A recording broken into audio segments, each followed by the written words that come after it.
విచారణ జరగనుంది. ముందస్తు బెయిల్ కండిషన్లు సడలించాలని విజ్ఞప్తి చేస్తూ ఎంపీ అవినాష్ రెడ్డి, భాస్కర్ రెడ్డిలు హైకోర్టును ఆశ్రయించారు. గతంలో అవినాష్ రెడ్డి దేశం విడిచి వెళ్లొద్దని కూడా హైకోర్టు షరతులు విధించింది. అనుమతి లేకుండా ఏపీలో అడుగు పెట్టొద్దని భాస్కర్ రెడ్డికి కూడా షరతులున్నాయి. అవినాష్, భాస్కర్ రెడ్డి పిటిషన్ పై సిబిఐ కౌంటర్ వేయనుంది.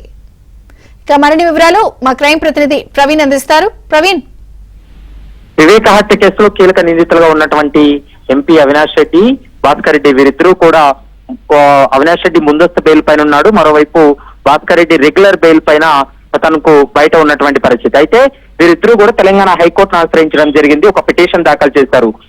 ముందస్తు బెయిల్లో కావచ్చు, రెగ్యులర్ బెయిల్లో ఇచ్చినటువంటి కండిషన్స్ ను పూర్తిగా వాటిని సడలించాలంటూ కూడా ఇప్పటికే తెలంగాణ హైకోర్టును ఆశ్రయించడం జరిగింది. ముందస్తు బెయిల్ ఇచ్చినటువంటి సమయంలో ఎంపీ అవినాష్ రెడ్డికి సాక్షులను ప్రభావితం చేయకూడదు, దర్యాప్తులో తలదూర్చకూడదు, ఈ కేసుకు సంబంధించినటువంటి వ్యక్తులతోటి మాట్లాడవద్దు, మరోవైపు దేశం విడిచి వెళ్లరాదనేటువంటి షరతులను తెలంగాణ హైకోర్టు ముందస్తు బెయిల్ ఇచ్చినటువంటి సమయంలో పెట్టింది. మరోవైపు భాస్కర్ రెడ్డి కూడా ఏపీలో అడుగు పెట్టవద్దు, అంటే దర్యాప్తు అధికారుల అనుమతి లేకుంది ఏపీలో అడుగు పెట్టవద్దంటూ కూడా ఇప్పటికే భాస్కర్ రెడ్డికి బెయిల్ ఇచ్చినటువంటి సమయంలో కూడా ఆర్డర్ కాపీలో స్పష్టంగా ఉంది. ఈ షరతులు ఏవైతే ఉన్నాయో వీటిని సడలించాలి అంటూ కూడా తెలంగాణ హైకోర్టులో పిటిషన్ దాఖలు చేశారు. వాటికి సంబంధించి ఇప్పటికే సిబిఐకి నోటీసులు అందించడంతో సిబిఐ కౌంటర్ దాఖలు చేస్తామంటూ కూడా గత విచారణలో చెప్పడం జరిగింది. దీంతో ఈ రోజు సిబిఐ విచారణలో భాగంగా కౌంటర్ దాఖలు చేసేటువంటి అవకాశం ఉంటుంది. ఇరు వాదనలు విన్న తర్వాత కోర్టు ఎలాంటి నిర్ణయం తీసుకోబోతుందనేది మాత్రం చూడాలి. ఎందుకంటే ఇప్పటికే ముందస్తు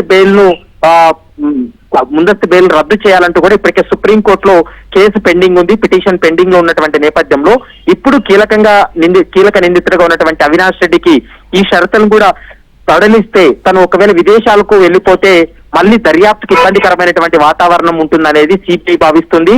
మరోవైపు ఇందులో సునీతారెడ్డి కూడా చెప్పినటువంటి సందర్భం ఉంది. కాబట్టి మరి ఈ వ్యవహారంలో సునీతారెడ్డి కూడా ఇంప్లీడ్ అవుతారా, కేవలం సిబిఐ కౌంటర్ మాత్రమే ఉండబోతుందా అనేది మాత్రం చూడాల్సినటువంటి అవసరం ఉంటుంది. మరి కొద్దిసేపట్లోనే తెలంగాణ హైకోర్టులో వాదనలు కొనసాగేటువంటి అవకాశం అయితే కనపడుతుంది. విజయ చంద్రిక. Thank you Praveen.